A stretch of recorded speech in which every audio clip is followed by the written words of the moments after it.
Stand for the pledge of allegiance.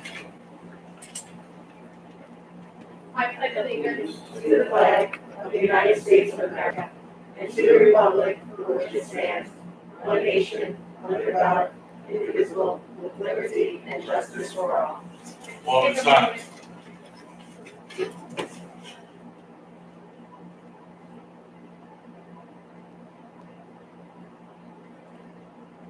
Okay.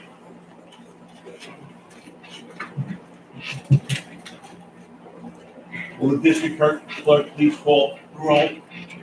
Yes.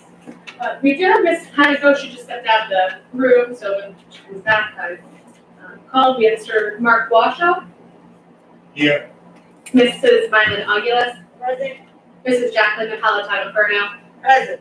Mrs. Lee Kennedy, Dr. Adams, Present. Mr. Dean Millman, Present. Mr. Resident Colahipar, Here. and we also had Miss Bridget Billy Rally, who had just stepped out as well, and myself, Jesse, from the district. I'd like to know if there's any changes to the meeting agenda, a call for motion and a second. There was a change to personnel schedule 1, schedule 2, my apologies. Okay, so we call for a motion and a second. You don't need to do that? No, because it was decided to be just when you do the personnel schedule, for schedule 2 is being as amended. Okay, we call for a motion and a second to accept the minutes of the March 9th, 2020 Board of Education meeting. All in favor? Aye. Aye. Student government report. I know we have here Charlotte B. Simone and Brendan Falabella. Yeah. What do you got for us? You guys want to step up to the mic one minute? You go first.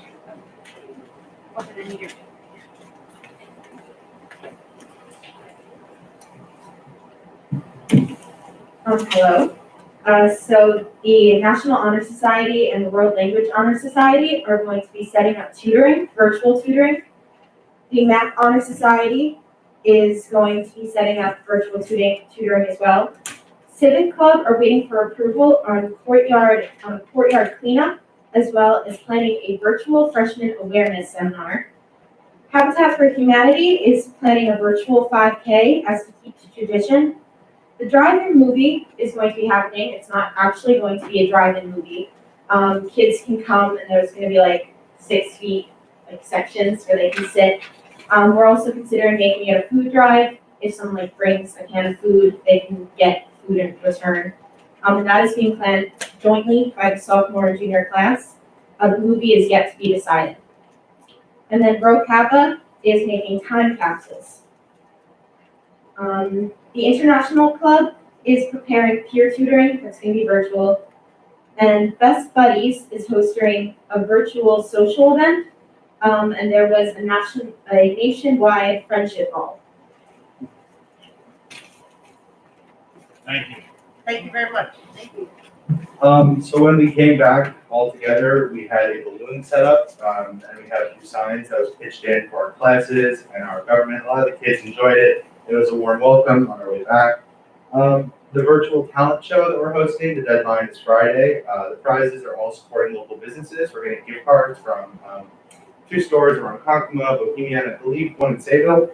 The senior class is collecting money for their paintball, their trip, or their scheduling. The senior car parade is this Thursday. The sophomore and junior classes have been doing our ring sales. We've had our representative there for, I think, 3 days in a week, and we've had the virtual option to buy them. They've been doing pretty well, and there's more than just rings this year. We have jackets that will come with it, and there's things like necklaces and bracelets along those lines. And our trivia night is postponed until April 29th due to a lack of signups. That's all we have. Thank you. What is the senior car parade? So I'm not completely sure, but I think it's going to be similar to something they did last year when they had a senior car parade. Oh, I went to that, when they handed out the yearbooks. I believe, but I don't Oh, think yeah, they're that's handing out right. yearbooks. Yeah, I think you're right. Yeah, that's very cool. And I think the other thing too, I'm not sure, I don't want to mess this up. I think it's the girls lacrosse team that's doing like the Easter, coming to your houses and putting Easter We eggs. weren't told by their club or their sport if they were doing that, so there's nothing definitive, at least that we know of, or Yeah, at no, least there is. planned yet. So Yeah, there maybe is. it's an idea. I'm not 100% sure which girls' team it is. I want to say it's, I think I saw it. yeah, and I thought that was very cool. They've been doing that for a few years now, where they take like $30 and the girls come to your house and they throw the Easter eggs and kind of, it's very nice. I hope a lot of people support They that. egg the house, I think it's. Yeah, the egg the house, yes, egg the house. Oh, I do not Linda, do know. you know which team that is? I think it was student government that was doing it for a couple of years, but I'm not sure who's doing it this year. Oh, maybe it's student government. I do believe we took over, but I don't think that we're doing it this year. It's, Piscatelli's doing it. So field hockey, girls field hockey? Field hockey, that's what it is. I know, okay, field hockey's doing it, okay. Yeah, I'm gonna encourage people to do that too. That's very, good. I enjoy it. No, someone just said to me it's girls lacrosse. Girls It is lacrosse. girls lacrosse, I just looked it up in the virtual. Yeah. Oh, it is, okay, so I got it right the first time. It's Yeah, girls lacrosse. So that is set. Yeah, girls lacrosse, Oh, yes, I other did it right the Piscatelli. first time. Mrs. Piscatelli does field hockey. So let me ask you a question, now that you have your, fellow, schoolmates back, how does it feel having everybody kind of immersed back into the school system? Already, it does actually feel like a difference. We doubled the school in a day. It feels like, well, at least for me, because I went back the second half, I'm a junior. I like it a lot. The classes are more full. It already feels more like a regular class. Obviously, we aren't supposed to talk to each other, but we do, and it's just it feels nicer. It really does. A lot more motivation to go to school. Do you feel the same way? Yes, I'm a sophomore, and it's definitely a more cohesive class experience, being there with your friends in a more learning environment. It's very easy to learn when you're also having fun at the same time because your friends are there. So it's good for both academics and socially. Yeah, I agree. And thank you, by the way, I saw pictures on Facebook with the balloons, welcoming the kids back and everything, so that was such a great initiative. So whoever designed or organized that, please send thanks from the Board of Education. I appreciate seeing those pictures. They're very nice. Student government actually did the balloons, and the signs were arranged by Mr. Moran. But the classes actually came together to pay for the signs, so it was a real, joint movement to kind of bring that all together. It was noticed and appreciated. Thank you. And I'm glad to see you guys back. I think, when you come back, it sort of gives you hope that the pandemic is, it's still here, we're not dismissing it, but it's giving a hope for the future that, things are, more fun things are ahead. Definitely, yes. Good question.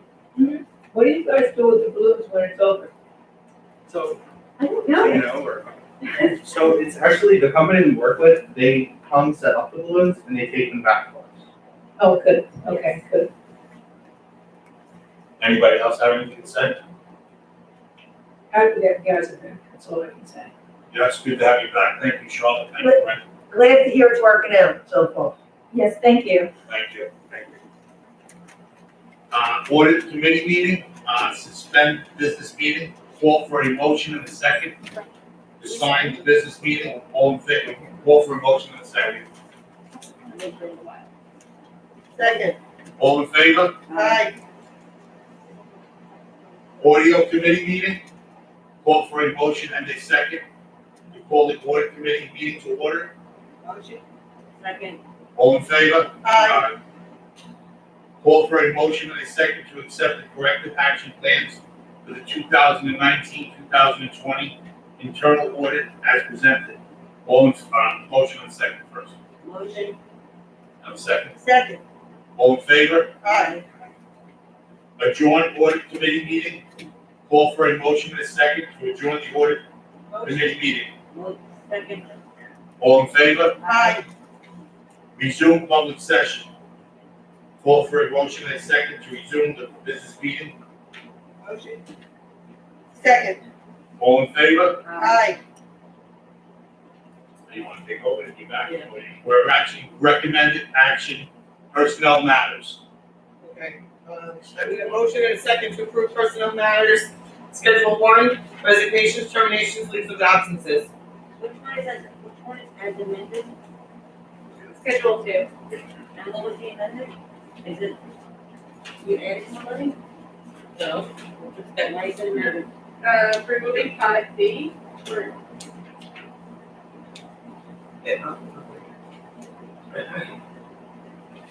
The board requested more information for 5D, that information will be provided to the board. So we're removing 5D for now. Five B? Yeah. E is off. This That was one of the next ones. Okay, I got it. Oh, okay. Okay, do I need a motion and a second for schedule one, please? Motion. All in favor? Aye. I need a motion and a second to approve personal matters, schedule two, appointments, tenure, salary changes as amended. Lisa, second. All in favor? Aye. Please put your microphones on when you answer so that everyone can hear us at home. Thank you. I need a motion and a second to approve, financial matters, item two, wait. We need discussion on that too first. What is that? Oh, the order, oh, yes, I have some questions on that. So I need a motion and a second. What? The corrective action plan, it says financial matters, aye, or aye. I think that's all people. All right, let me go this way. I'm looking at the. Like, what they say. Oh, okay, all right. I'm looking at We the. recommended that. So, yeah, so on the paper, it's on. It's still on it, great, so that's what I'm doing. Recommended items, financial matters, You're right. okay, any motion and second? Motion. Second. All in favor? Aye. And then the consent agenda. I need a motion and a second, and then discussion, Motion. Second. okay, All in favor? no, we have to do discussion first, and then we do all in favor. Is there anything on here? Hold on, I just have to look at this. Yes, the Senator Consulting Group, can you explain that one to me? Press off the action, explain that. The Seneca Consulting Group is the group that does our, what are they called? 1095s, Oh, right. for the Obamacare issue. And they track the number of employees that we have, and with Obamacare, when it came in, you have to have 95% of your full-time employees, be receiving some sort of health insurance, either they decline it or they're offered it. So this Seneca Consulting contract is the, entity that allows for, just the paperwork, and they kind of figure out who's eligible and who's not eligible. Okay. And then on the next one, I know the agreements in between schools, but since when did we do like, health agreements? What kind of health services would they receive from another school? Like, didn't they, no, I don't understand that one. We pay for, the nursing that's provided. Oh, really? Yeah, and people who, have kids in our district also do the. Oh, okay, so it is reciprocal? Yes. Okay. The district-wide health emergency plan adoption, is that the reopening plan? So what is this? Because I never, there was the thing that says in the paperwork, said something about a Board of Education committee. I'm on the Board of Education, I'm not on a committee. No, it's the district-wide emergency committee. And Oh, is that the one that Jackie's on? I'm on the. And we presented the plan, which is basically there was a change to the legislation that made us have to determine who was, needed in the district or not if we were closed again. So we presented it to the board in, February, it went out for 30 days for public comment, and now we need to approve it so that we can put it on our website for New York State Education Department. It went out on the website for public comment? Yes. And Jackie, you're on that committee, so that was all? Yeah, because it was a very good meeting and everything was handled, we even went over the bike issues. Okay. This bid, the bid, John, I guess the steel? I can speak to it tonight. Yeah, can you tell me what this is? Oh, no, this is not the one, hold on, that's not it. It was, it's not on here. Wasn't there something on here that you asked us to, the transfers, yeah, you guys approved that already? No, that's No, not. Oh, that's next? number 9. Okay, so that's next, okay, so number 9, the budget transfers, that's what I want to talk about. So is this the thing that we talked about, Linda, where it's, you guys can just do the budget transfers when you need to? No, this is the budget transfer to allow us to do the work that Mr. Allen put together for you folks in the FYI. It's the air handlers to get them up to the MERV 13 ratings. There was an entire, sheet of work that we sent home to people so And we're transferring it now before this school year ends. Why? that we can do the work now. Okay, we knew this in the beginning of the year, though, in March of last year, that we were gonna need air handlers when we first started. By June, everybody knew. So why did we do this in July, August? Why did we do this then? Because we thought, and that we might be using $11 million in state aid at any time. So we held back on any kind of large purchases, We any spent kind $7 million, wasn't it?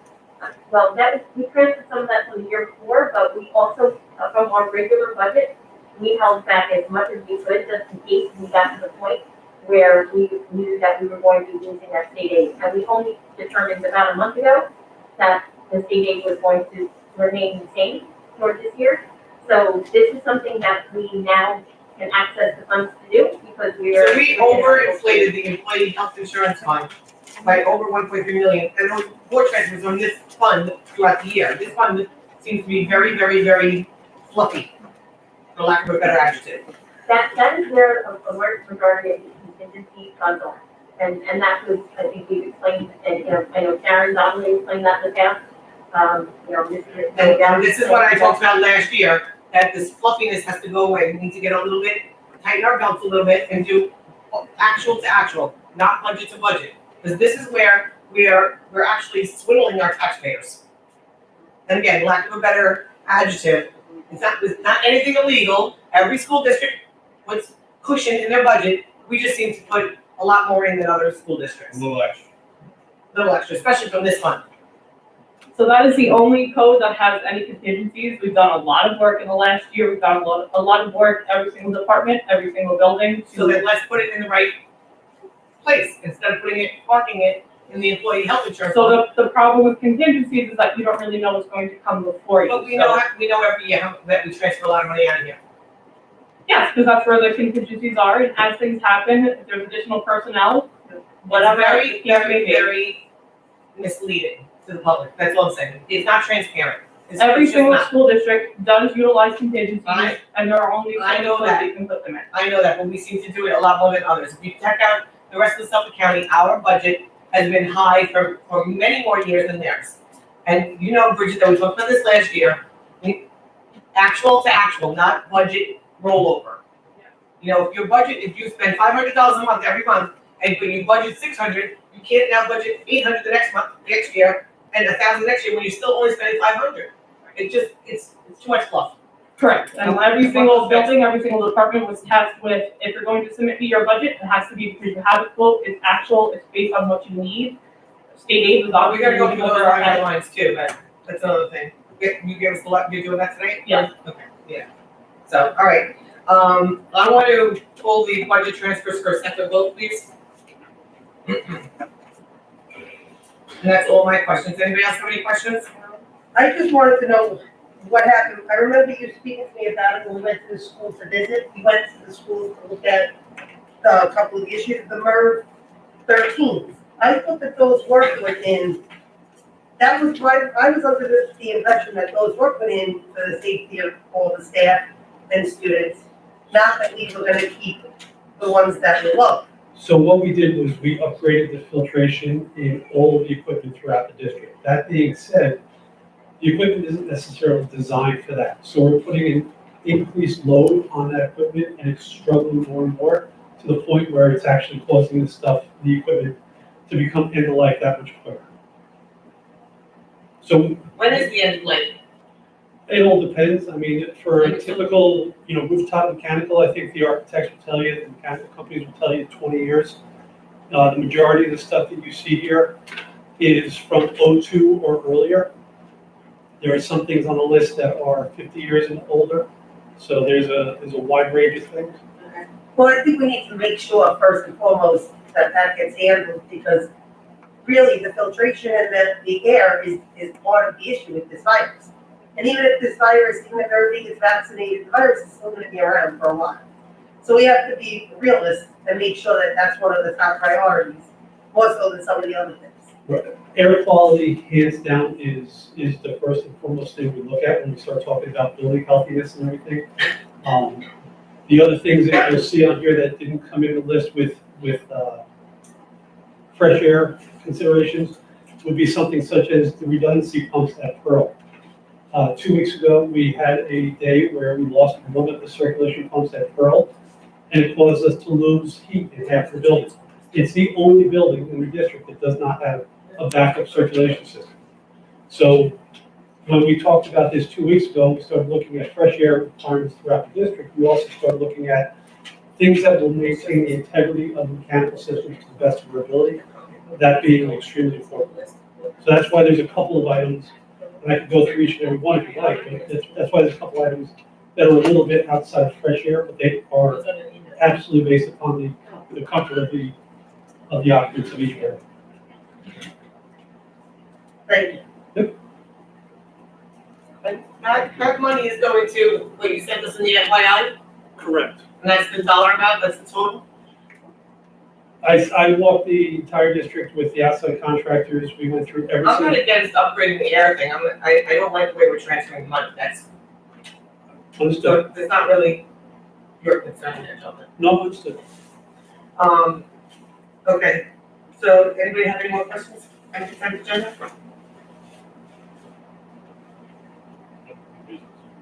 Okay, I need a motion and a second to accept items 2 through 8.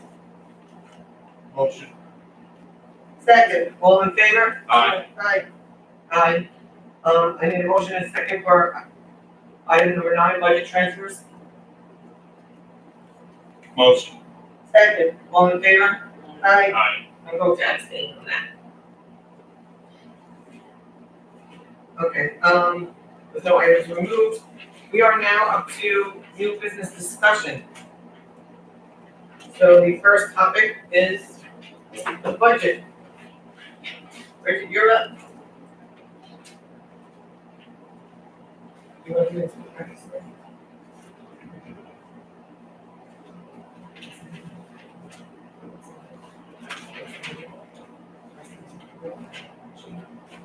I don't need any.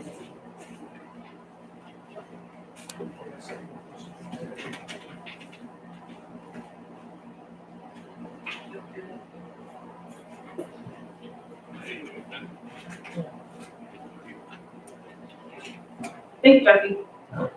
Good evening, everybody.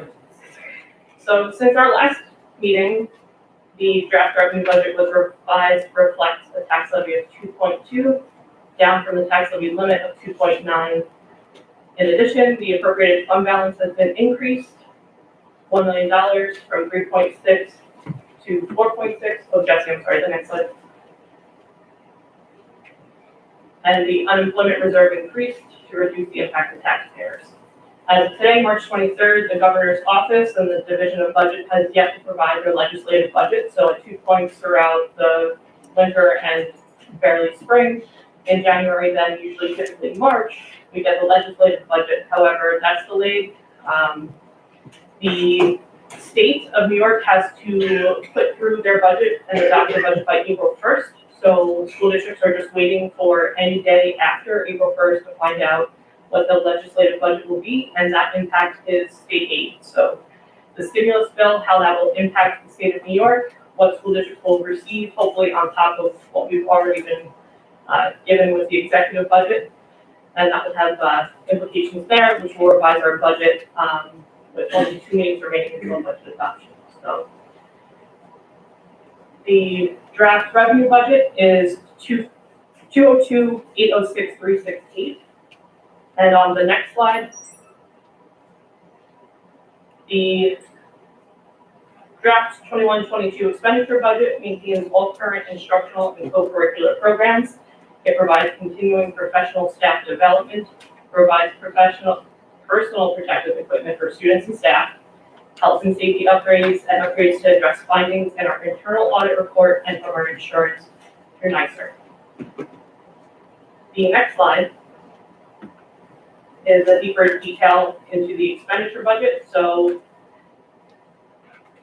school districts must develop a balanced budget, which means that the revenue budget must match the expenditure. In the first column all the way to the left, where you see 1,000 all the way down to 99.99, those are function codes. The term function refers to the purpose of the expenditure, and all school district expenditures, every single codes follow the uniform system of accounts pursuant to the Commissioner of Education and the Office of the State Controller. So the function codes that represent general support are Board of Education, District Clerk, Superintendent, Business, Legal Services, Human Resources, Plant and Facilities, and Central Printing. General support function totals $21,243,015, or 11% of the 21-22 budget.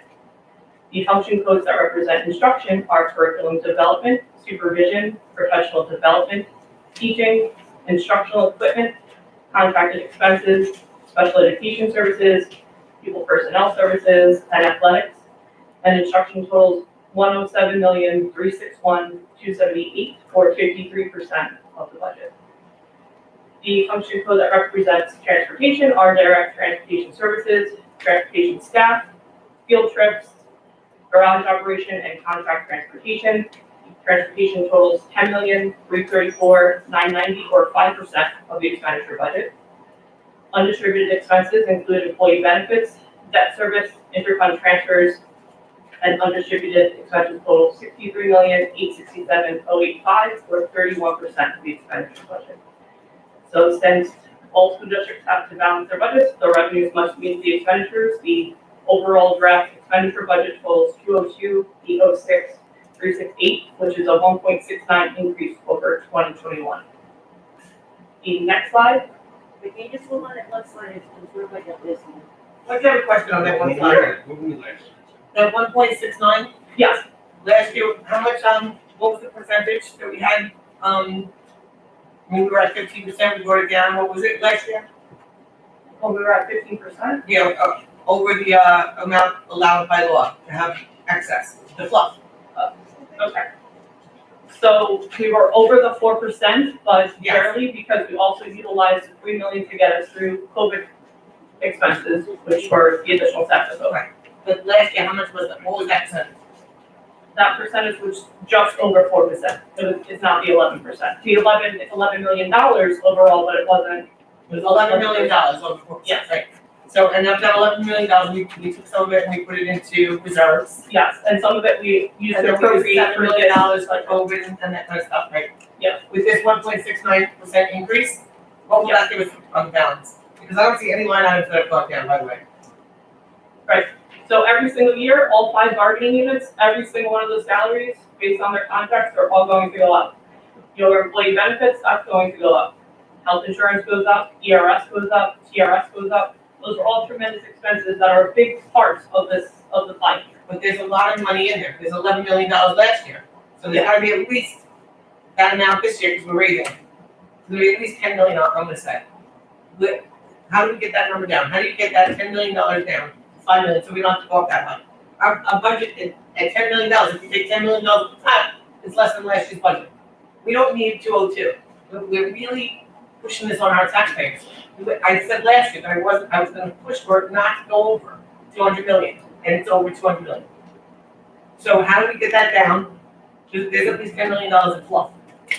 That's what I want down, but I'm gonna personally not approve the budget. I don't know what my other board members are gonna do, but I won't do it again. This is my third year and I let it slide twice, because you already did the first year. So the second year, and the first year, I give you some room, I can't do it this year. So It's gotta come down. since all of those, So wait, so if I'm hearing you correctly, you want to lower it to $10 million? No, I don't want it over 200 million. So then you wanted to cut $2,800,000. 3 million. Yeah. Almost $3 million. Yeah. so if we're going to cut $3 million, $7 million left after that, it's still 2. For reserves. I'm just asking, are we gonna be able to do that? Built into every budget is the ability to refund the reserves, which is something that every school district does. So But when you, not to when the you, level that we do, there's a But- lot of money but for our when you talk taxpayers, a about, lot. when you talk about floods, you're actually, You're asking us to can you go back? burden our taxpayers more. Can you go back one slide? I'm more sorry. So when you begin to look at the revenue that we're using to bring the burden to the taxpayers down, we're looking at 4.6 million from appropriated fund balance, 3.3 from other miscellaneous reserves, 1.6 from workers' comp, 1.1 from employee benefit reserves, 3.4 from ERS reserve, 1.49 from TRS reserve. Right, these are all things that are going up, but you're able to save money from there because we have $10 million sitting out there. Why? That money, There's a family audience right now that I was on the budget advisory committee with. They'll tell you too. We have gone through this budget a million times. Linda, you know this, you've been here for 6, 7 years now, 8 years, I don't know what it is now. but that There's no money exists in the budget, so that Okay, we can refund it. You guys don't wanna do that? I'm telling you right now, I'm not gonna go with the budget. I don't believe that you guys do the right thing. That's that. That's it. My questions are over, my lady, go. I thought I was gonna ask my questions at the end of the presentation. Well, the slide was there, so I don't wanna lose my place, so. Doing this. Okay, please move forward to where the presentation, there we go. Thank you. So I'm gonna speak about the staffing, update. We have, this year, we had a lot of expenses due to COVID. We had a virtual program that we had to implement. We had stuff that was going on at the elementary level. We're happy to say that as the governor relaxes a lot of these mandates, we may not need the level of staffing that we currently have. So there aren't any real specifics that I can speak of in terms of what is being cut, because we really don't know. We're just assuming that, we may not need the level of instruction that we currently have at the elementary level or even at the secondary level due to the virtual program not being as robust as it currently is. So if we move everything back to the staffing or the budget parameters that were given to us at the elementary level, you can see the class sizes there, K through 5, they all average under 20. So we're not really talking about anything significant, and we can still maintain an average of less than 20 per class. Yes? This is my issue with this. This says that these are the averages. So the averages aren't necessarily like, this says 5th grade 19.9, 4th grade 18.9. That's the average. So if we take the school, I don't have the numbers in front of me, I know one year you guys gave it to us with the complete breakdown, which is what I like, where it shows us the exact class sizes. And we'll provide that again. But here's the thing, if you take the 2 small schools and you take their number of students, and there's this classroom, which I know there have been with like 12 students in it, and now you take the bigger elementary schools, we have like 2 big, 2 very small, and you take them and they have 25 students in them or 24 students, which is what they have, at least I know for this year, then this isn't really necessarily small class sizes. So before we start talking about, I'm just letting you know where I stand, one vote.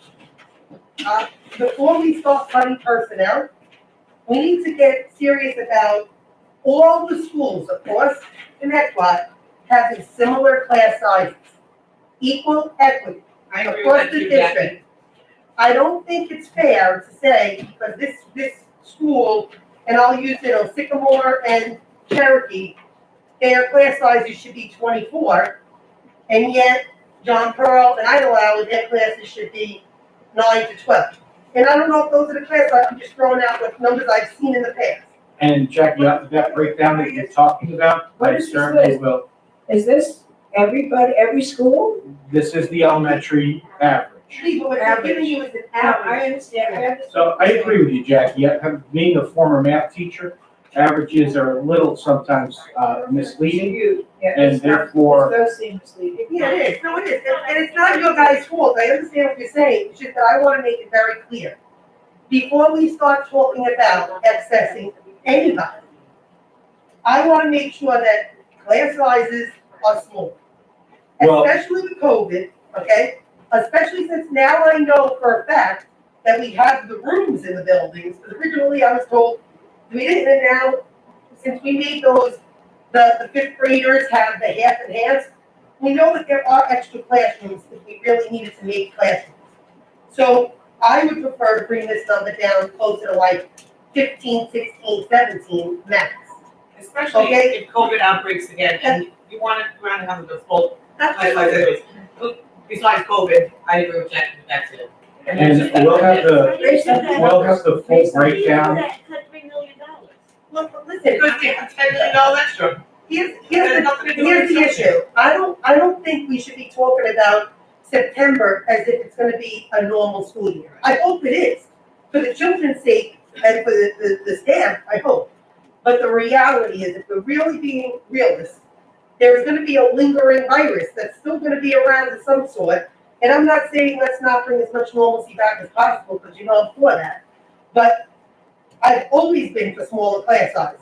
You know that, that's been always a big thing with me, especially elementary, when they really need it. And I don't think it's fair to say, because these are two bigger schools, their class sizes should double with some of the other schools. But I also don't think that it's not their fault that the schools that are smaller, then we should say they gotta have bigger class sizes. I think we should just look to, instead of accessing staff, see if there's staff that we might need to move around to make sure that the class sizes are smaller. And what about Jackie, bringing back the specials? Are we looking to bring back like the math specials and things that the kids Yes. are really struggling with? So we are bringing back a lot of the programs, most of the programs, being, you know, the science and engineering, all of the other reading specialists, all of the math specialists, those things we're bringing back. And Jackie, I think your point is very well taken. You know, we aren't looking to cut staff. We're looking to have class sizes that are, I'm not gonna say manageable, although I do kind of mean it that way, but certainly within the budget guidelines and maybe even less than that. So I know the class you're talking about that you probably have in your head, and we are going to work to minimize the inequities that may seem to exist.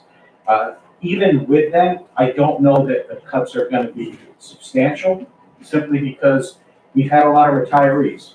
We have retirees, especially at the elementary level, I believe there are 6 of them, that if we do need to minimize staffing, there are 6 elementary retirees that we have, that we can do a lot of things through attrition. You know, there are other areas that we will look to replace. I know there's a counselor who's retiring, but we need a counselor, especially with the mental health issues. So we're not looking to cut that kind of stuff. You know, but we will take what you're saying, you know, and be able to present a lot. I know that Dr. Adams just handed everybody the actual breakdown per building of the class averages, per grade level. Sometimes, unfortunately, the cut points don't work, and we all know that. You know, if there's 27 or 26 or 25 in one grade level, it does, you know, having 12 in a class. Well, I would, to be perfectly honest with you, I would rather you cut a class to 13 and 12 if possible, rather than excess somebody and have a class of 25, because you know what happens? Most people won't say it, but throughout the school year, and I know we've seen it happen, you have a kid get transferred here, or 2 kids get transferred here, or a kid come from maybe inclusion and move them into a straight general ed, or special ed, move up to inclusion, whatever the case is. If you have that happen mid-year, now you just added 26 kids. Now you have 27 kids. I'd rather err on the side of safety, Absolutely. especially if we have excess teachers. Yeah, absolutely, I will. I- I'm sorry, I mean, I just will remind everybody that we do have 12 virtual elementary sections. I don't know, and Jackie, from your lips to God's ears, maybe things will be back to normal, you know, but if they're, you know, even if, as the, you know, the governor relaxes some of these requirements, we may not need 12 elementary virtual sections.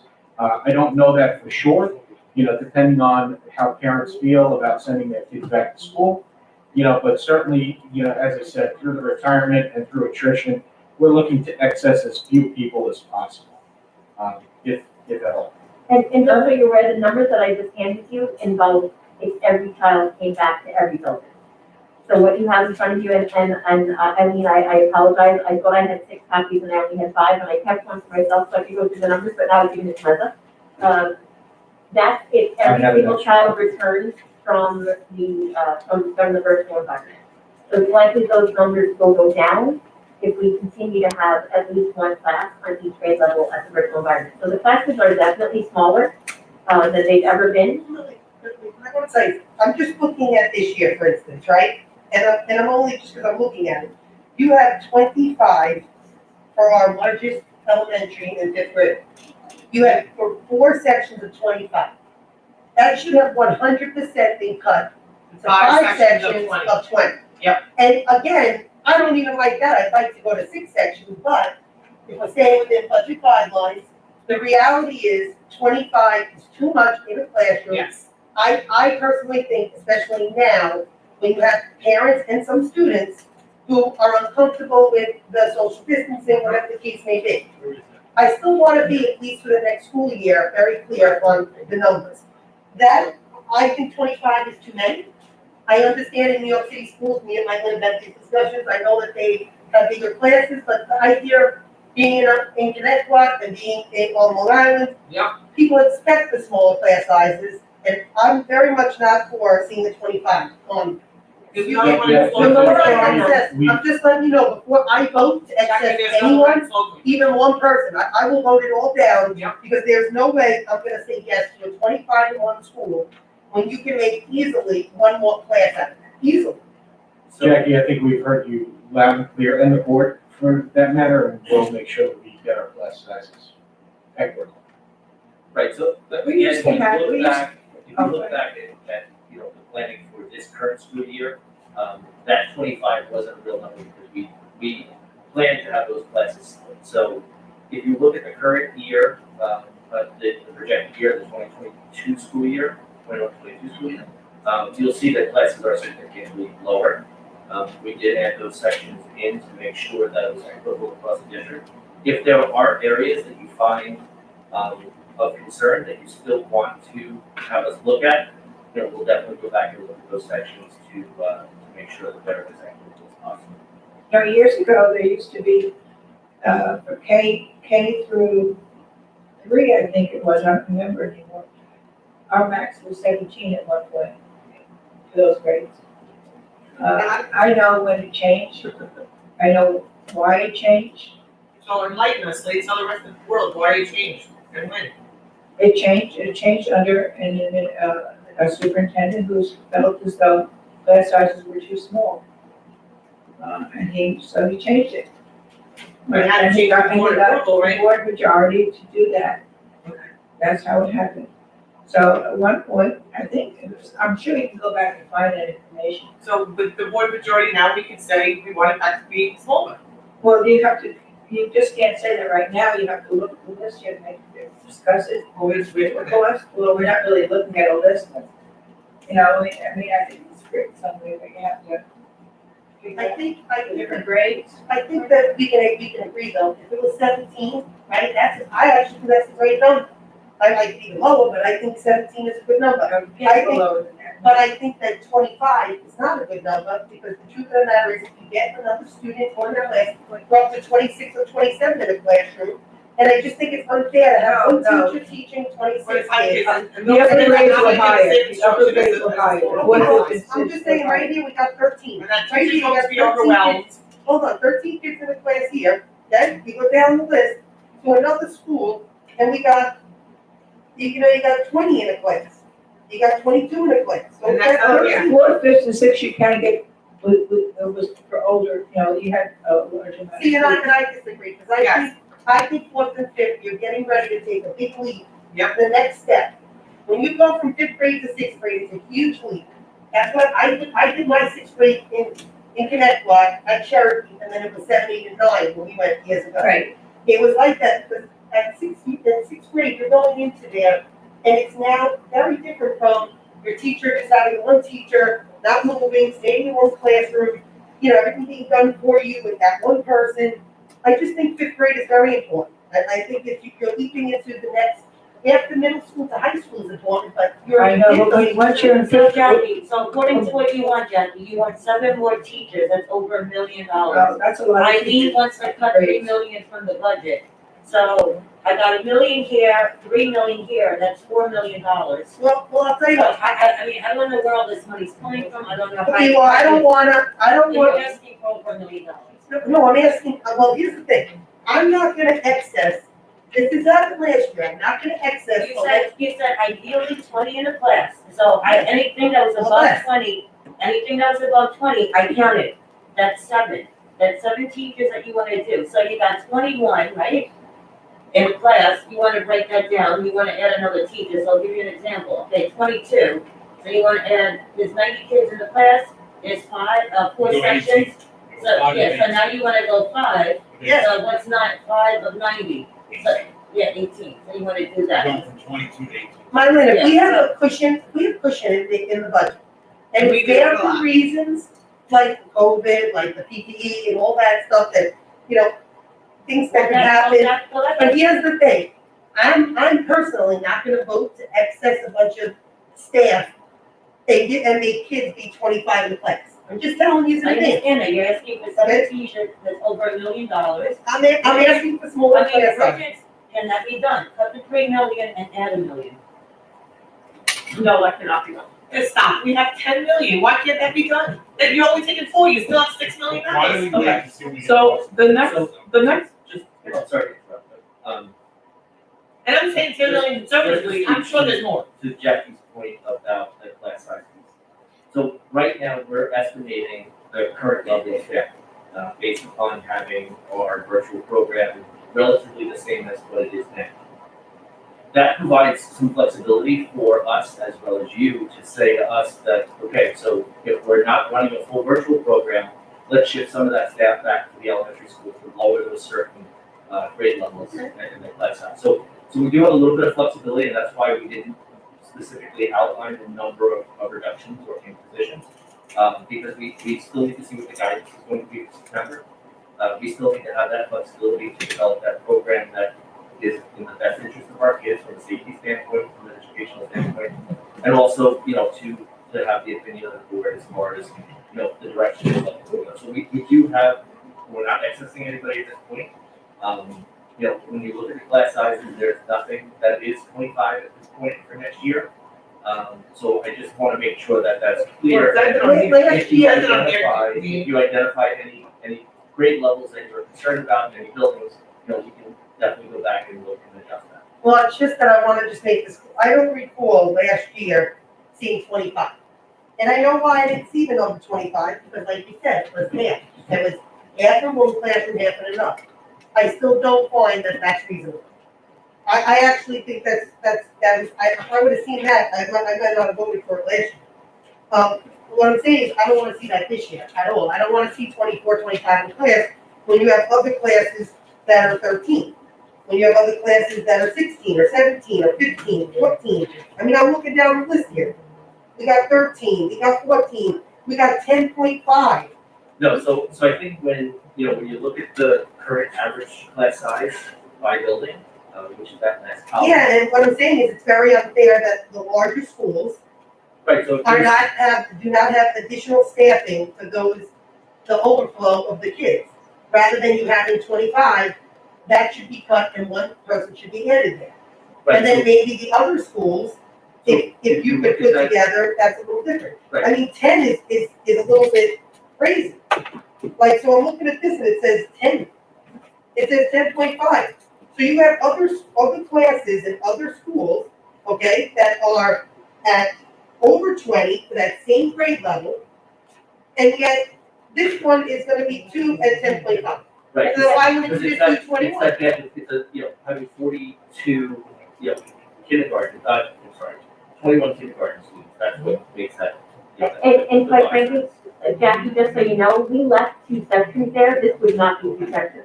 We left 2 sections there because we don't know how many kids are Right, enrolled. but that's what I'm saying to you, I understand, but just so you understand how misleading it is to someone like me, who's looking at this going, wow, the bigger schools have to have 22 kids in a class or 21, okay, and I'm looking right at it, the 20.5, and other schools have 10.5. I'm Right, just so saying, you have to understand. But again, that's kindergarten, we have no enrollment for, so that's the projected enrollment. And we really never had in that building, less than 30 or so kids come into the district. When we did, we had a class of 24, we got 24 in one kindergarten class. So that was just to leave, because we don't know what that enrollment is and how we project as we take this year's enrollment. and we roll it into kindergarten for next year. So you'll notice, if I look at Mount Pearl, there were 31 kindergartners this year. They're anticipated to be 31 kindergartners next year. I don't know if that's true or not. I'm just saying, I'm on the record for, I will not approve a budget that has 25. So you have two board members telling you, Yeah, I'm you not. have lower class sizes, wait a second, If you I have two see board members saying, 25 in a class. lower class sizes and keep the budget down and get rid of some of the fluff. Okay, so we're. That's what we're asking. We're in I don't know agreement. what the other three board members Yes, are going to say. I don't want you to think this, I'm not trying to be argumentative. What I'm saying is look through those numbers and give us the feedback regarding which grade levels you think need additional staffing, and we'll make those adjustments, so, yeah. I think they were gonna say Cherokee, grade 5. I think the only one that needs adjustment. No, there's a couple, There's a few of them. There's 7, I There's counted. Sycamore, There's 7, I counted. Bolton has one. What I'm place just, is it? listen, I'm just going off the You your guys' bring up numbers. about 20. I'm just going off the your guys' numbers, that's why I circled the couple. So I see some in Slocum, She said I see anything one in above Slocum. 20.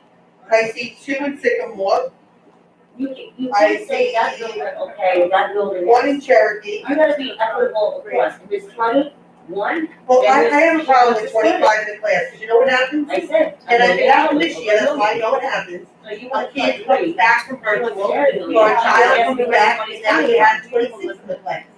And now you have 27 in the class. And then I'm a teaching assistant. I'm a teaching assistant. Well, Linda says to me something like, with the parents, like I just said, that class, right? Yeah, they want it, because they don't want to be their teacher, I don't care what. So why should we put them in that position if we already know that kids that stay virtual, the virtual program stays in effect, as of January, they may want to come back, they just don't know.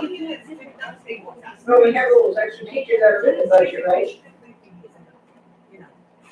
Not extra, we're planning to continue the program that we were before. So we do have, there will be anticipated flexibility based upon the number of virtual students that is decided. So if, say, the class went up to 27, that could be, we split it with the teachers that we had in the budget. Parents would want that. Great, For next year, yes. Yeah. so if there was 27 in the class, they have to staff to split it. So Right, I think 25 is This is split. the question, this is the thing. If your child has been with a teacher, and going with 4th or 5th grade, if your child's been with a teacher that they like, do you think parents are gonna be lining up here and saying they're happy that their child now has a new teacher mid-school year? No, we're No, this talking one about happened for at the beginning of the the year. 21-22 school year. So, No, that's what I'm saying, that's what I'm talking about, she's saying it's. No, I'm saying at the beginning of the year, if it shows there's 27 kids, because kids came in, then I asked if they have enough staff. yes, If you have enough staff that you're budgeting for, to break that classroom down.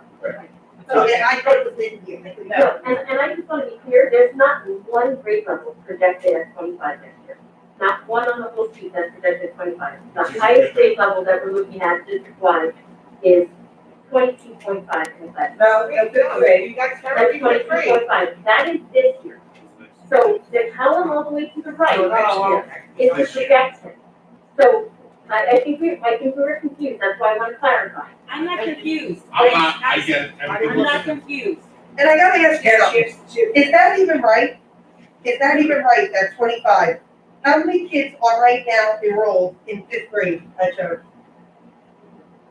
Because I was under the impression it's more than 100.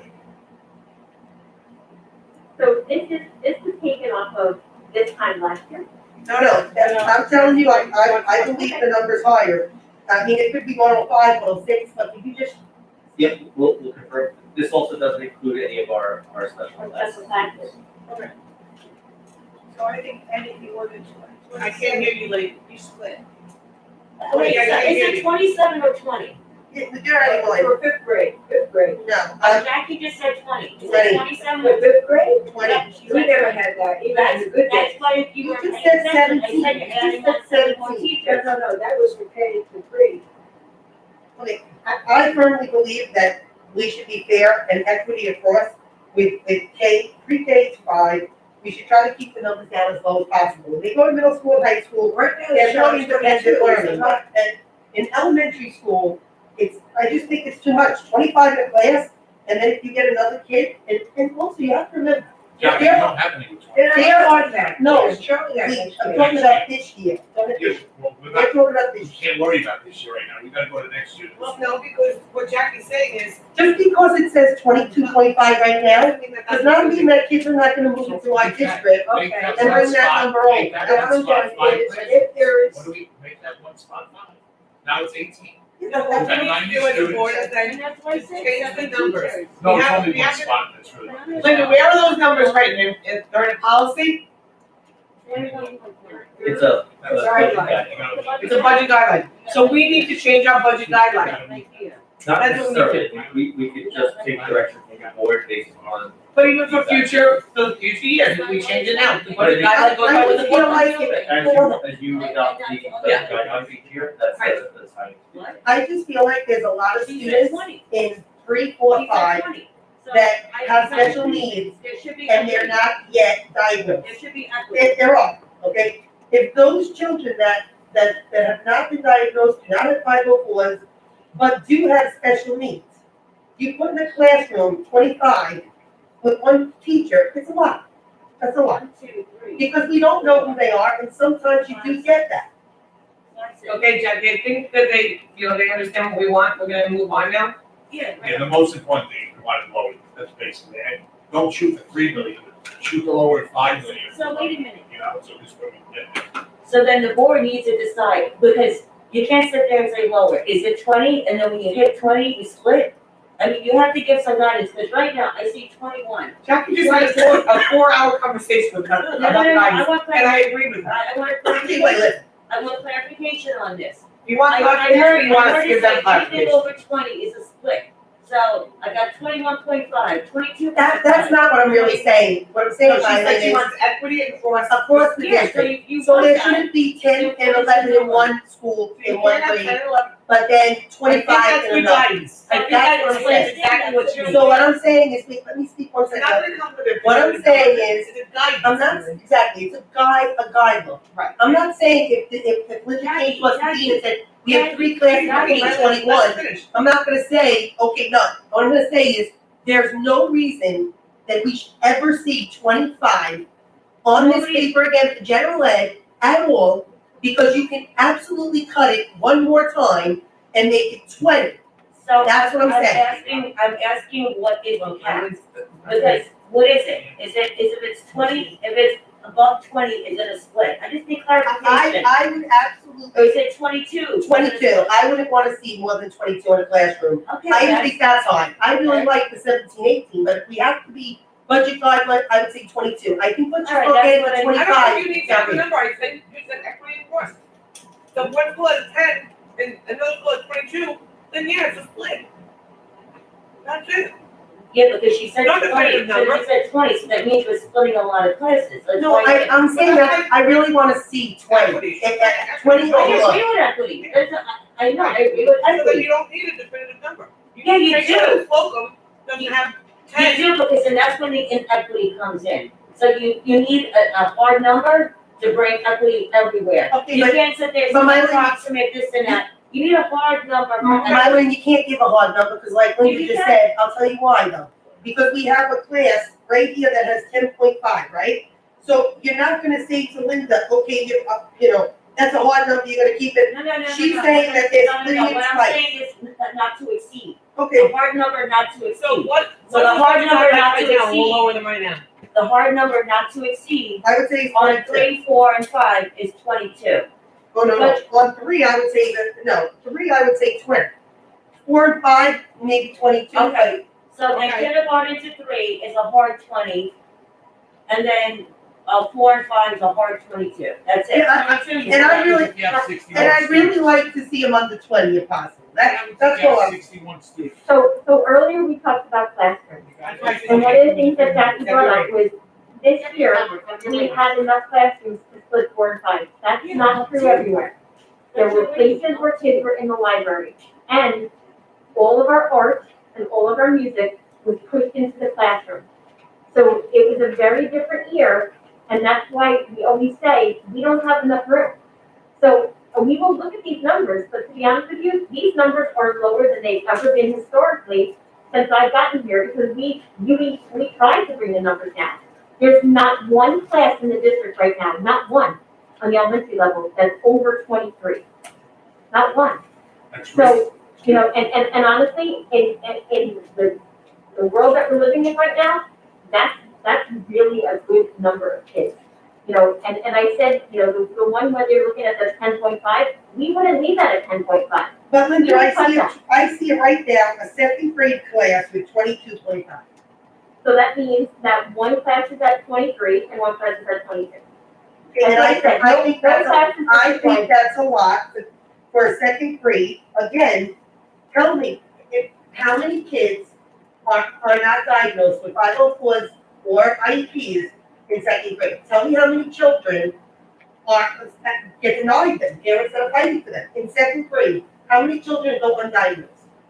So that's really, honestly, second grade is where a lot of things where kids are not moving forward, that our teachers start to catch them. Again, every single kid in the district right now is accounted for, and the school that you're actually speaking about right now has a very large percentage of their kids in virtual. So it's potentially possible that we won't have 23 in any classes at all in that building, because so many of those kids are currently virtual. And they may ask to stay virtual next year, and we have allowed the idea to keep enough teachers in virtual environment in case parents are still in that concern phase next year.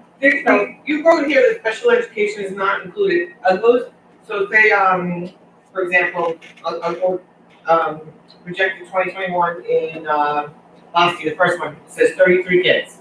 Mhm. Does that mean that those 33 kids are in separate classrooms, or they're going to be So only, integrated into these classrooms as well? only built, so the special ed number is our special class students, so those are our self-contained students. Those are the self-contained ones. So the ones with IEPs or 504s that are in general ed, those are in those numbers. What about inclusion? Does this include inclusion? Yes. The special ed, wait, the special ed numbers include inclusion, or the general numbers? The general ed numbers. Okay, thank you. So we'll take the guideline, the numbers that you gave us as guidance, we'll go back to those each grade levels, and we'll resend you an updated chart. Thank you. Okay, so we have more on the budget presentation. Oh, you guys questions? I got some. Well, is there more to the presentation? Not good. Okay, so yeah, go ahead, ma'am. Okay, so I was looking through, where's the $100,000 for the Board of Education? Where, is that put in a separate line? Oh, yeah, that's right, it wasn't really. Because that really should be on the Board of Education line, we asked for that. We agreed to it. Wait, I will gladly, we'll take that out. no. Yes, it should be out of your code, it should be out in the Board of Education. Why should it be the board of ed? What was $100,000 for? So that any initiative that we see that we want, I don't have to, if you don't Oh, have, you put, oh, okay. it should be under There was ours. some money that was taken from us and transferred to somebody else last year? I don't wanna be paying for stamps. No, remember well, That was for the election. That for was the election, right? Yeah, we should be paying for Back the clear election. up it. Okay, that's fixed, okay. So you want $100,000 for initiatives for kids? Correct. I'm good with that. Yes, that's what I want. Which is why we put it in curriculum, because it's really for kids, so it belongs in curriculum, but it. But, so the thing is, if we ask for something, do I have to sit there and jump through hoops No. and wait a year and a half? If the Board of Education decides tomorrow, there's a very, very nice incentive or It has to be initiative for curriculum. kids, Initiative, do I have to beg again for a year and a half? no, Marlene, you have to get. No, so, the plan was to put I the, did have board support and I still waited a year and a half. I don't wanna do that anymore. so the plan was, what we did was put it into the curriculum equipment code. Say that again, please? So we put it into, the curriculum equipment code, and that way it gives the board the greatest flexibility to use those funds, in addition to basically. Okay, so, and then I will always do my research to see what other schools are doing. If you see something, Dean, obviously bring it up to the Board of Education and we'll do our due diligence to see something that we would like. So right now, in my opinion, we did something nice for the high school. I think we should think about the middle school, doing something very cool for the middle schools. So that would be split 50-50, 50,000, 50,000. You're talking about like the table, like, we got from high school. I mean, I would love something like that for the middle school. I would love that. I mean, Linda, can you tell us a little bit about that table since we haven't been able to see it? We don't actually teach biology as a standalone at the middle school. When you look at middle school, 6th, 7th, and 8th grade science, it's an amalgam of all the different kinds of concepts of science and it spirals through.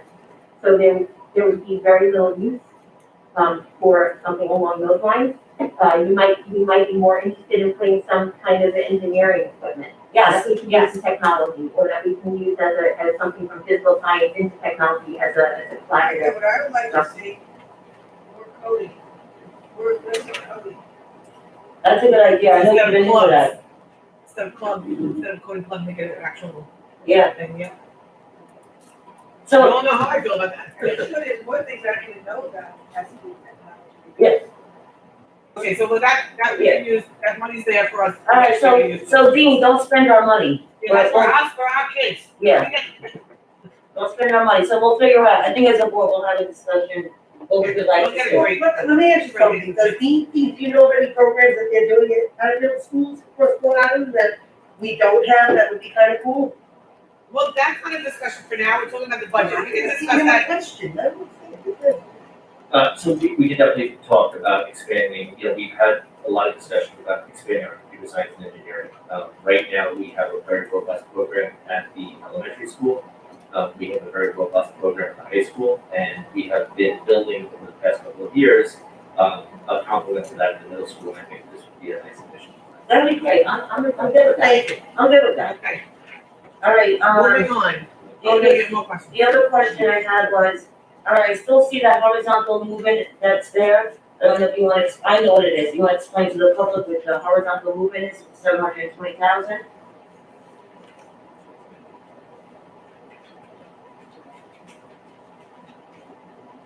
So horizontal movement takes place twice a year, first in September and second in February. So the individual has to put their paperwork in, it's verified by human resources, it sends a payroll for processing. And since payroll can't charge the individual budget posts because they don't know what's going to come their way, they charge the horizontal movement line. There. Okay, so now the other question I'm gonna have is, this year, we had to expend 7 million to cover the PPE and to have additional staff. Now, going into this budget cycle, so it's still, I would assume it's still roughly around 2.5 million for PPE, cleaning supplies and everything that relates to that. And then you still have the 4.5 million in staff. Is that a carryover again for this year? Because I do see that you did decrease a lot of line items. I even noticed that you did decrease a couple of like supplies for, the supply codes. Right at the top of my head, I saw science. I'm like, why are we decreasing on science and things like that? Where Jackie wants to see more stable class sizes, and I do agree with that. But I also want to see more money put into our programs. Again, just a little tapping on what Dean was saying about the coding and stuff like that. Just supporting these things. And then I'm seeing less money for science. We should be putting more money into science, not less money into science. I hear you loud and clear. All buildings and departments were tasked with go through everything, make sure you have quotes in place. It can't be a rollover budget. The other thing that was looming over our heads was state aid. We had no idea what was going to happen, and we didn't know until later on in the process that we're going to be fine. And now we're just waiting for the legislative budget to find out if we're going to get an extra boost, like it's Mario Kart, with additional funds. So science submitted their budget, and they submitted, this is what we need, this is what we have based on quotes, and it's really just for their research, both on equipment and for supplies. Wow, I saw another line of science too, and that's science research. I saw something else. Yes. So- I have a question So based on that. I. Hold on, Dean, 1 second. Let me just get some questions. Hold on 1 second. That, when you've done these things with the, now I'm not question for it. Science research? Yeah, when you do when they submit their quotes and they do this thing, are those wants or needs? They had to be needs this year. Okay. Okay, so I understand that. So In my codes, I do subsidize the science department as well, as we move to the next gen standards with more hands-on manipulates and as such, so that is included, a lot of that is included in my budget. Yeah, so again, I agree with you, I wanna see more hand and uploads, I think the kids, I understand with COVID, can't touch a lot of things, but I think children need to touch, I think they need to feel, experience, and see how things move or whatever it is. Reading something out of a book, seeing it virtual, that means nothing, I want them to have more of that creativity and be a little bit less off their screen. I think they already have too much screen time, I'm hoping that going into the next year, we're gonna have a lot less screen time and a lot more manipulatives, if that's the way you call it, what it's called, Dean. I want to see more of that. I think, I get a headache seeing this for 7 hours. I get a headache, it's too much, and we gotta get the kids off of that. I understand, this is the generation we're in, we have to get technology savvy, I get all that, but there's gotta be some off time from the screen. We've already experienced too many hours of that. My other question is, approximately in this budget, does it did go up, roughly $3 million, whatever it is? How much of that is, in salaries, approximate? So I know 80% of the budget is salaries, so, and is that, the average salary around 2.3%? Yes, so out of the 5 bargaining units, it's roughly a 3% increase. Overall, it's about $94 million out of the 5 bargaining units, that's not including the non-aligned staff. Gotcha. What it went up. It goes up about. How much was the non-aligned staff, how much did they go up? I don't have that, but I can absolutely get that. Yeah, I'd like to know that. So this year, 94 basically. Yeah, the rate, the salary, union contracts go for about 3% every year. 94 basically, about an hour.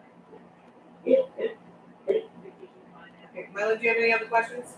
No, good, I'm sure I'll have more at the next meeting, I just browsed through this. Right. Mike, I have a question, one question. On the budget? Yeah, in budget, I'll do, the bicycle safety is next, so I'll leave that. Okay. But this is, what are we doing with the auditoriums? Parents have been asking me, what are we doing with that space? They say it's a lot of, wasted space that we could be doing stuff with. You could, like, utilizing it for some sort of, I'm talking about secondary level. So, middle school and high school, what are we doing? John can speak to the renovations that are currently taking place in middle schools. That's what I wanted to hear. And then, he can also speak to that. So one of the projects that is currently ongoing is both middle schools are in the process of being renovated. The way they were partitioned in the past, there used to be 2 large walls that would allow it to be separated into 3 separate spaces. Based upon conversations with administration and past experiences, going back several decades, they were not being used. So one of the biggest pieces of it right now that's going to increase the functionality of it is increasing the size of the stage itself. So they're going to be able to actually put the full band, the full orchestra, instead of having the kids, I think at RMS, they actually meet in the cafeteria, because that's a larger space that they have in the actual stage. The stage will actually allow the classes to meet in the auditorium, and it'll be someplace that they can use for all the performing arts as well. All right, great. Thank you. Thank you, John, Moving right along, I guess, any more questions on the budget? I'm good. Right, good? I just want to say one more thing, I know Eileen left the room, but she didn't slip. So, I hear everyone loud and clear, I will send to the Board of Education in my FYI this coming Friday, the increase for non-aligned staff for all 5 bargaining units, implications as far as ERS, TRS, and all the other benefits that increase to show you Yes. how much more it takes and how much of a dollar bill of that is, 80% Yes. to people. Yes, yes. I think that really needs to be stressed, that really needs to be seen, and the next PowerPoint that I do give on April 13th, I will make sure to address reserves, I will make sure to address unassigned fund balance, we'll go through the whole thing, so I also went back through the statutory 4% for the unassigned fund balance, we were at 5.53, but you also have to note and remember that school was out from March to June, so we had much less expenditures than we ever would have, Now we're back, everyone's fully in, it's a somewhat more normal year, but we are absolutely working to get under that 4%. So April 13th, I will do reserves, I will do all of that and everything else that you have taxes, but we hear you loud and clear. I agree, Bridget, because that's the number that people need to see, what the salaries, what the units are, the health benefits, that really needs to be separated, because that's the majority of his budget. So that's why I'm always saying, I'm always getting on Dean's case, I want more, I want more, I want more, for the students as far as programs and things like that. But I understand, we have a very tight budget to even ask for that.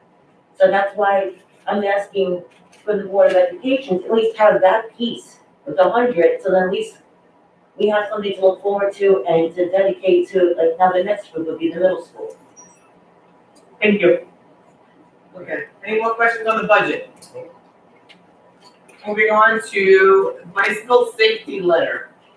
This is something too that I just want to say that, the Civic Association has addressed many times. And now that the Northampton Civic is no longer, the incidents seem to have been increasing again. Jackie brought this up again too. And the Civic was here 100 times, or calling the school 100 times about bicycles. Lee, I'm surprised that you didn't know about this, because we actually had a child that was killed from Connect One on Ocean Avenue not too long ago. So this is something that's very serious. Linda, you want to take us to what you're doing now, what we're doing with this letter? Yeah, so, the board was very concerned, with some of, as the weather gets nicer, we're seeing an uptick in bicycling, which is wonderful, because it's a great, healthy activity, when it's done safely. What we're seeing across the island, it's not just Connect West, so I'm not gonna point fingers at the Connect West Right. community. And it's not recent either. I It's mean, across the island, we're seeing large groups, Wait, step 1 second. Excuse me, Eileen, you just said something that's not true.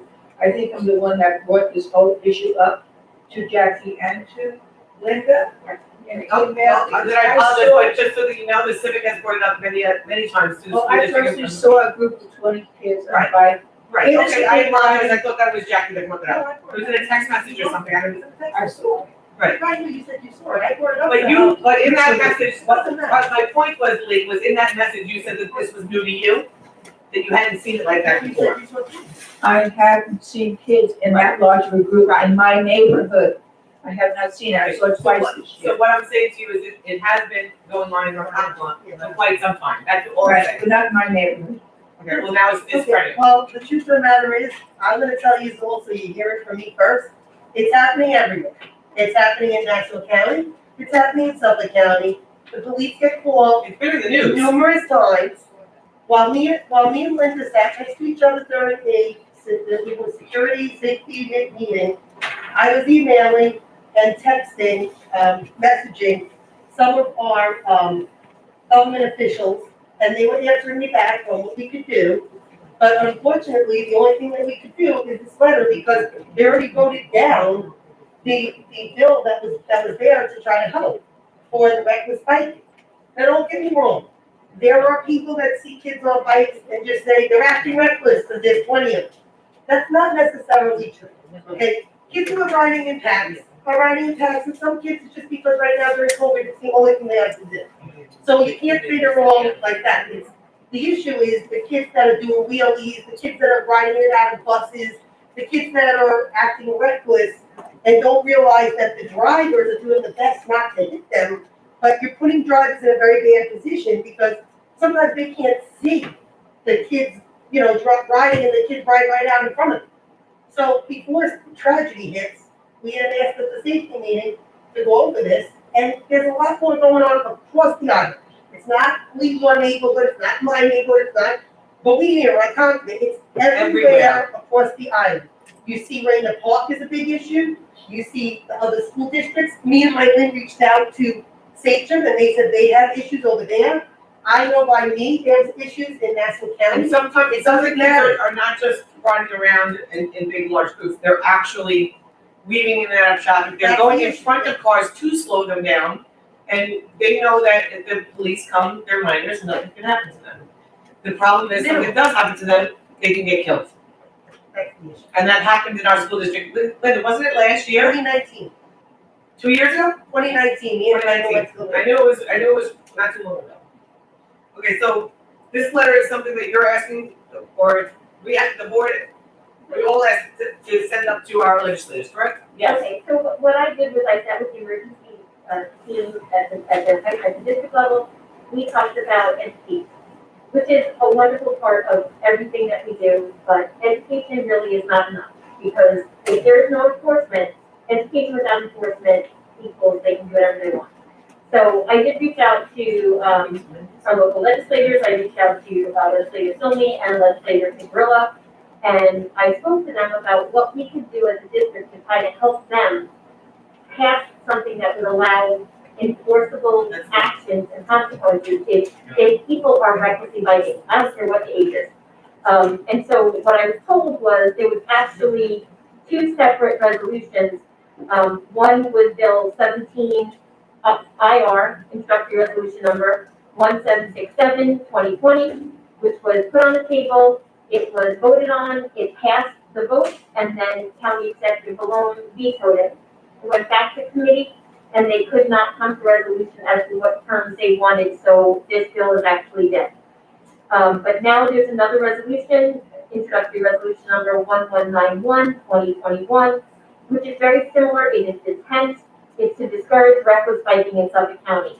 So if you'll allow me to read the letter, my suggestion would be, because both of our local legislators, Legislator Silmy and Legislator Pigrilla, both said that we as a board and as a district should send it to the clerk of the Suffolk County Legislature, and she would be able to distribute it to every legislator in the district, so they would all see that we were serious about it.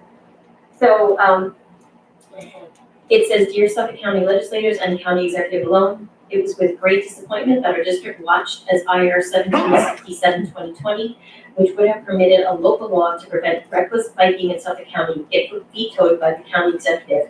After all, how can anyone think that a bill that could potentially curb dangerous and reckless operation of bicycles on county roads, which puts the safety of everyone on the road at risk, should not proceed into law? In the intention statement, a further intent of this law was to safeguard minors, which there have been several instances of minors being seriously injured or killed in accidents associated with reckless bicycling here in Suffolk County in recent years. The Connecticut community has not been immune to this tragedy, as we lost one of our students and others have been injured in these types of behaviors. However, an additional bill, IR 1191, 2020, has been proposed that also discourages reckless biking in Suffolk County. The intent of this bill also is to curb bicycle operations that are dangerous to cars, pedestrians, and the bicyclists themselves, thereby seeking to protect actions that endanger our community and our minors, who are often bicyclists that may not be making safe decisions while on our county roads.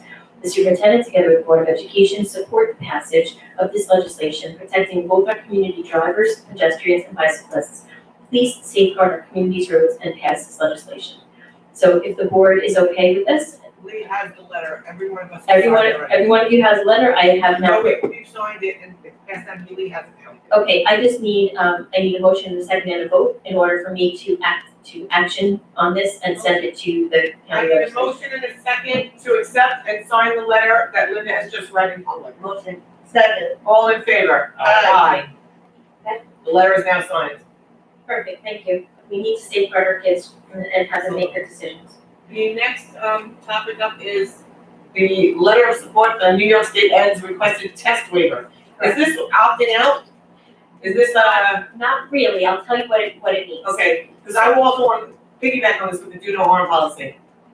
I want to talk about that, Okay, and and I that think, goes with this. I think probably the Juno Home policy I'm gonna turn over to Mr. Okay. Middleman, because we've had discussions with administrators and teachers, and I think we need to just lay low for a second and let them come up with something for us.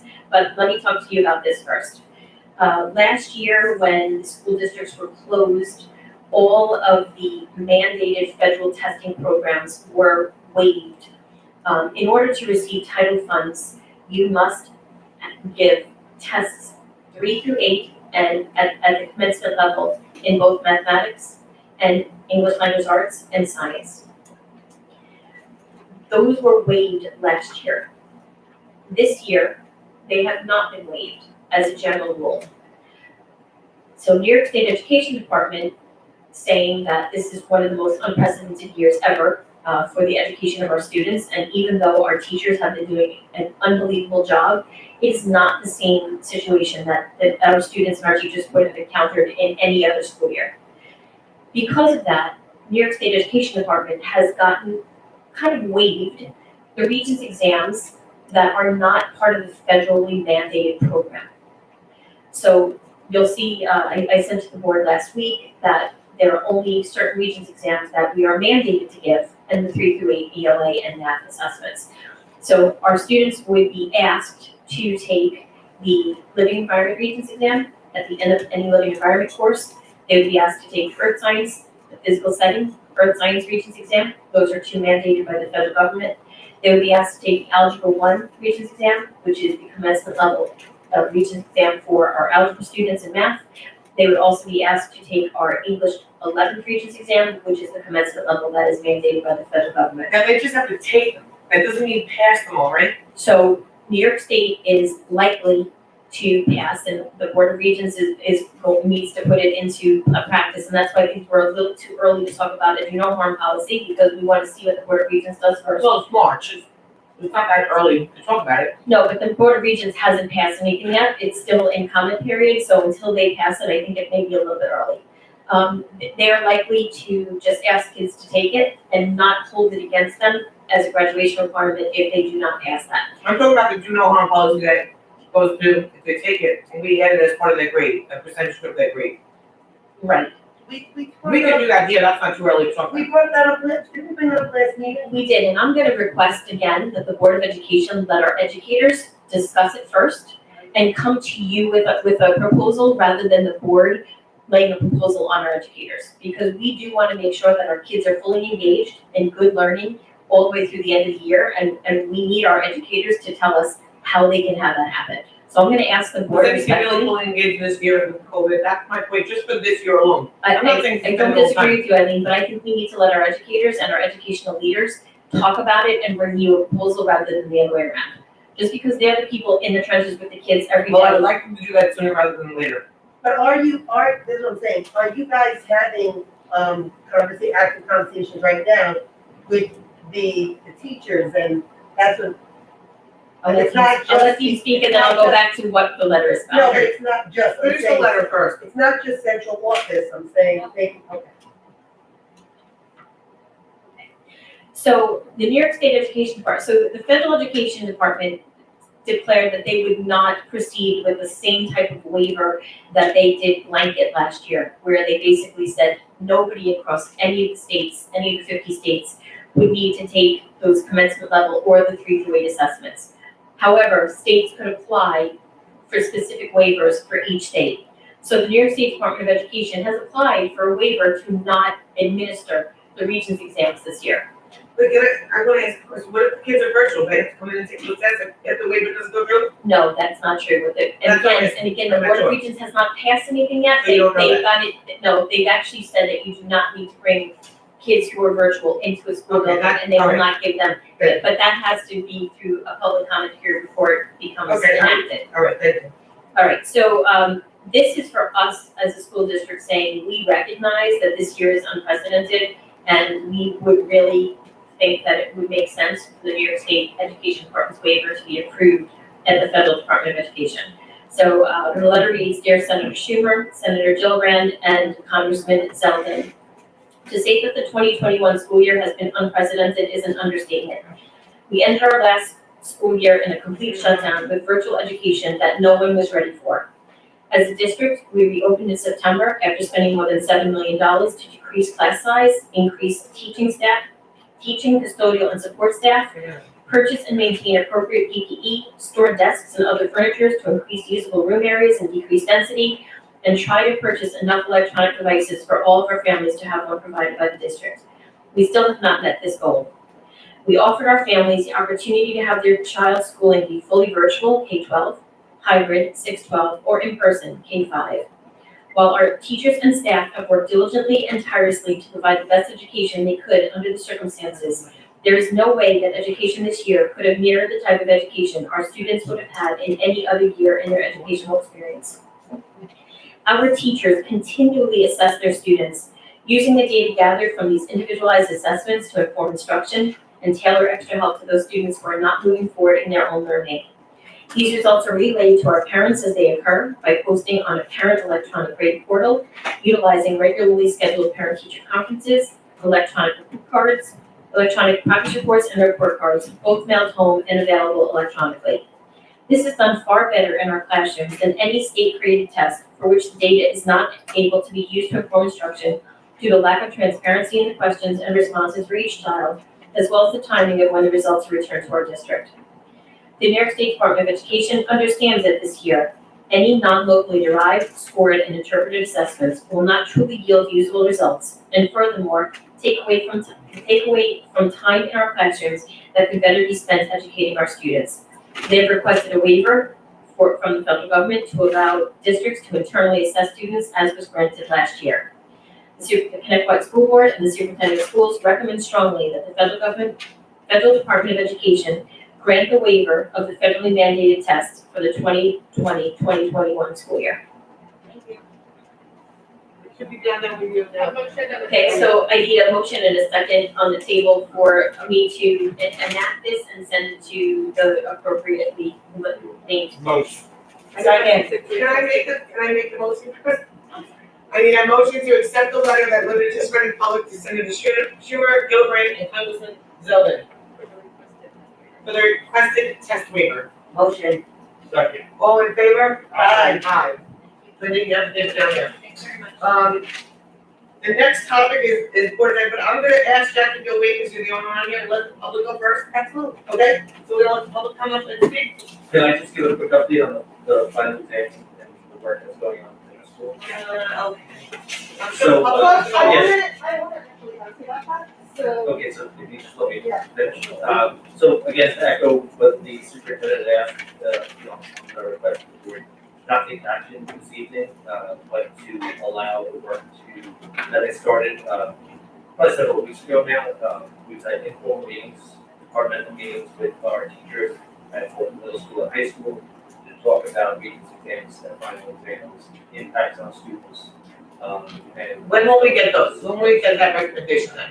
so, the middle school principals and directors are meeting with their departments. They've been doing that since, early this week. Mr. Moran is putting a more formalized committee together as we're working today. He's reaching out to the CTA for a formalized committee. So we anticipate something, when we get back from break, to be able to present to the board. So the first meeting in April? Absolutely. Okay. also, isn't it this Friday as a reminder, you have to have in your opt-out letter? If you want to opt No, out you for. can opt out up to the day of the test, that's No, but policy. they're asking, I got We a letter home from prefer the parents district. sent it in earlier so that teachers can plan better. Right, but we got a letter, I'm saying to the parents who are at home tonight, if they hear this, there is a reminder that the 26th was a letter sent home stating you had to get your opt-in letters. So get your opt-in letters, because I could have to. go Opt out home letters, tomorrow. opt out letters, opt out. Opt-out, sorry, I'm talking. I'll also send a reminder. Yes. I think, and can you please also include we have, and you know who I'm talking about, I'm not gonna mention their names. We have two people that have been tremendous, supporters of the opt-out movement. I'll give you their names afterwards, I know you know that. Please make sure that they're on those emails and they get those kind of letters, even though their children have because they are still connected with the county one, the state one. You know how to, Since they don't have children in pre-grades.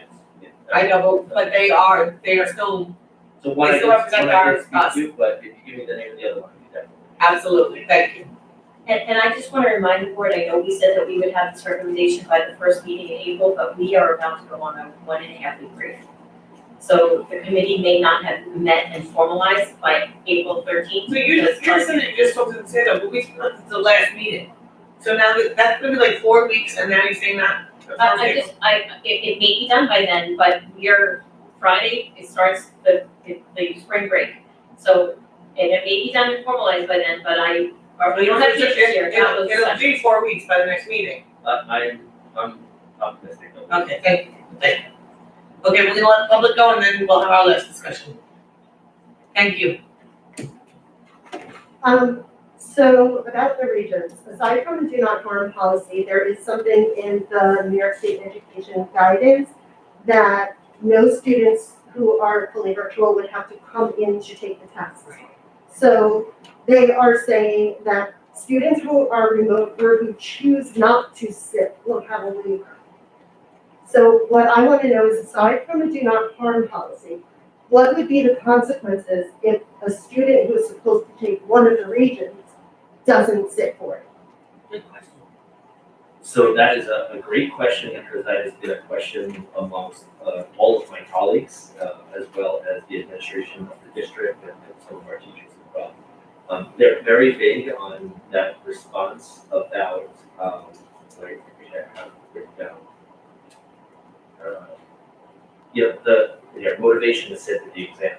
And what the state has told us is that the district should provide guidance on expectations. So we have not, I think that'll be part of the conversation that our high school staff is going to be having with the administration. And that'll definitely factor into the discussion. So I guess my follow-up to that would be, what would be stopping me from taking my child and switching them to full virtual a week before the test? So that, Well, we don't want to do any switches like that, but I'm sure that, based on the guidance that we've received with, mandating students to come in for an exam, having kids sit for an exam, it'll be interesting to see. Yeah, we can talk, privately if you'd like, but I don't think switching to virtual would be the best option. I think that there probably are other options. thank you. Thank you so much. So Tina, I have a question. Dean, opt out, opt out. Dean, Opt out. Dean, I have a question. So how are colleges looking at this? Now you're right, Dean. We did that once, we're not doing it again. It's, Sorry, I couldn't resist that one. Don't worry about it. Come on, I made you smile at least, I can see it up in your mask. my heart actually. All right. I can't, now, but All right. I don't know how the colleges, everything is so up in the air, and I think it's really, it's creating such an environment of uncertainty for our juniors, our seniors, our kids who are, working towards their salutatory and valedictorian status. Kids who are applying to colleges, it's just, I think this lack of guidance has really been a detriment. And, I think now that we have all of our kids back, one of the concerns was motivation for our students. But as, our two reps just mentioned, being back in school full time, there's a level of accountability that's required for them. And a level of motivation to be back together again. And it's almost like you're restarting the school. So, I'm not as concerned about the accountability piece. I'm not as concerned about the motivation piece. But I really would like someone to tell us that, it's gonna be this or it's gonna be that. And I think, with this uncertainty, I can tell you personally what I would do as a parent, but, I can't. I can, opt out. I can say it, I'm a parent, I'm opting out. I'm opting out. I'm just worried because, again, our children, Dee and I, you and I have had these conversations. Connect What children are competing against Sachem, Comac, they're competing against other schools to get into colleges. My girlfriend's son who's in Oceanside, very good district, her son is pretty high up on the rankings there, didn't get into Stony Brook. So, I want everybody to realize we're not just Connect What, we're competing, our kids will be competing for those spots. And schools like Stony Brook are getting harder to get into because it is more affordable. People are starting to realize that, weighing in cost versus status of the college that they're going to. They're starting to go more to the state schools, exactly, community schools. So I just never want to see our kids at a disadvantage when they're competing against our neighboring districts. So this may be, may help with that, is that, in conversations with other districts, they are looking to do something similar to what we're discussing. So everybody's, that we have had conversations with, are relatively in line with what we're thinking and, what our staff has been providing feedback on. So, Okay, so then you know where I'm leading to. I don't wanna be connect what's not doing it, but teaching, and then it's like, okay, now what happened to my kids? Right. So my kids are at a disadvantage. I don't wanna see that, because they're all competing. yes, absolutely. And, so far, we're in line with everything. All right, thank you. Okay, so Jackie, you have the last board discussion, you're the only one that put in for our board discussion. Okay, so two things. First, I want to say thank you to Linda for taking me to the high school to see two of our excellent female athletic teams. The varsity gymnast and the varsity volleyball, both excellent teams, exceptional athletes. It was an honor to go. We had so much fun watching them. It was excellent, and I hope we can go to more. It was just that day we were able to go, and it worked out very well. Thank you. The other thing, I wanted to know, and I know Dean, I called you on this, and thank you for calling me back. I never got back to you, but I ended up calling Linda for it. The end of the year celebrations, graduations for kindergarten, 5th grade and 8th grade. I know we have talked about the seniors, and I want to make sure the seniors get their due, but we also can't forget the little guys, the kindergartners that get to sing and dance or do some sort of graduation for their parents, the clap. It's such a special moment. And then the 5th grade is moving up to the 8th grade, to the 5th grade is moving up to the middle school, the 8th grade is moving up to the high school. The big changes, and it's special. We should do something to make sure that these kids get the graduations, or as Lee always says, moving up, and I call it little graduations, that they deserve. Absolutely, and that is definitely the sentiment of each of the building principals. We have had ongoing conversations, beginning in February about the end of year celebrations. Looking at each of the activities that historically have gone on, to see what we can do to create that same sort of environment for kids, whether it be moving up ceremonies, field day and activities like that. So, Well,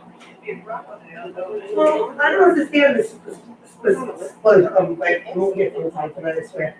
But specifically, 5th grade always has something special, okay? Whether it be like they have, some schools do a dance, some schools go to the outdoor activity places. There's been all sorts of things, but I'd like to see that and I know that there was some parents that came to me and said that they were upset about the bagel breakfast. I wrote to Linda. There are things that should be able to be done, even if it's done outdoors, even if it's done in Ziploc bags, broken. We have to make stuff happen. Yeah, so the food is something that we definitely have to have clarification on because, based on the guidance that we were using from Valentine's Day, making sure that whatever food we're providing to students is based on our food vendor. So we're going to get clarification for that. But, they're talking about a great picnic, and activities like that so that they can celebrate with their kids and with their teachers. Maybe not exactly the same, but similar to what they have done. Okay, and how about the 8th graders? Same thing, so I'll help to try and put together for you, that'll outline what has historically happened and what will be taking place this year. Terrific, thank you. Hey, silly question, probably should be mature, but what's going on in the high school, will be 150 kids, everyone has to get tested? So I think the way I'm looking at it, maybe the superintendent would want to jump in and steal this from me, but, is that we are planning to have a graduation, we're planning to have a prom, we're planning to have all those ceremonies that we normally do. What they'll look like, will be determined based upon, the guidance that we have going forward. I think anybody who comes forward right now and says that this is what we're doing, it is really way too early because, each week we're seeing changes in the number of students that can gather and different things like that. So I think, we're looking to go forward with the planned activities that we have and the planned celebrations. And they even go, if 500 kids, and they even go somewhere at once? Not right now. Okay, wait, You have to, and Ms. Tillman said it appropriately earlier. it would just be nice if the guidance was there. You know, and what we see is the guidance changes daily. And, you know, we feel like we've hit a target, and then the guidance changes, and they're like, oh, the target's way down there now, okay. So, you know, the truth is, the intention is there. What it can look like, we don't know yet. You know, so it originally was 150, but everybody had a test. Now it's 200, now it's half, now it's 75%. We don't know what it's gonna eventually wind up at. Things are scheduled, especially for the seniors, for the prom and the like. It's unlikely we'll be able to do the banquet and the prom because we're not sure what falls and how big and what that would look like. But there are plans right now. And if we get the go-ahead and we can meet the executive order, we're gonna do that. You know, we don't want to, the only reason we couldn't do those things last year is because our executive order was very narrow.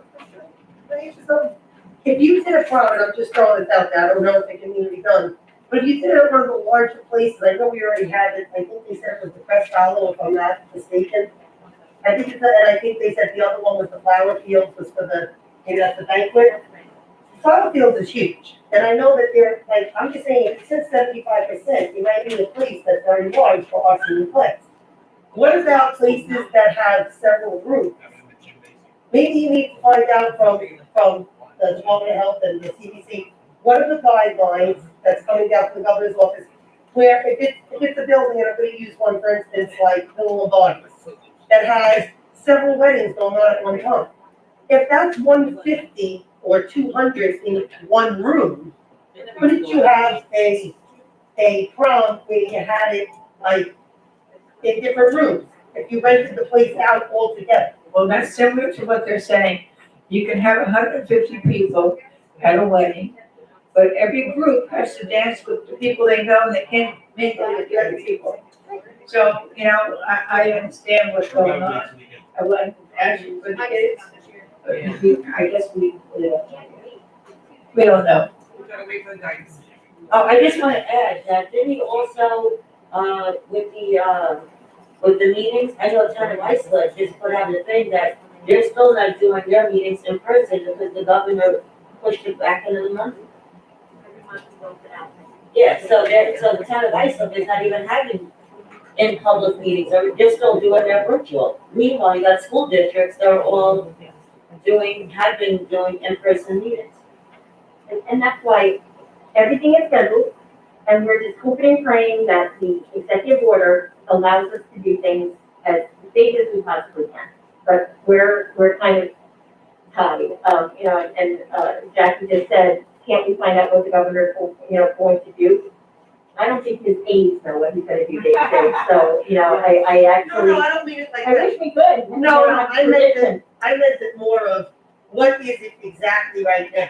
Right. Because every day I go from reading the stuff and seeing on the news, it changes. Yeah. So I'm just saying, what is it right now? Yeah, I don't even know if think they know, or if just the halls know.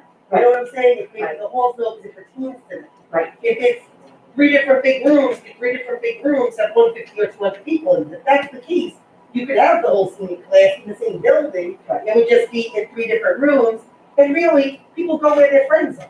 So I'm just, they can all move around. It's not, I'm just saying, try to be creative and figure out what, you know. I agree.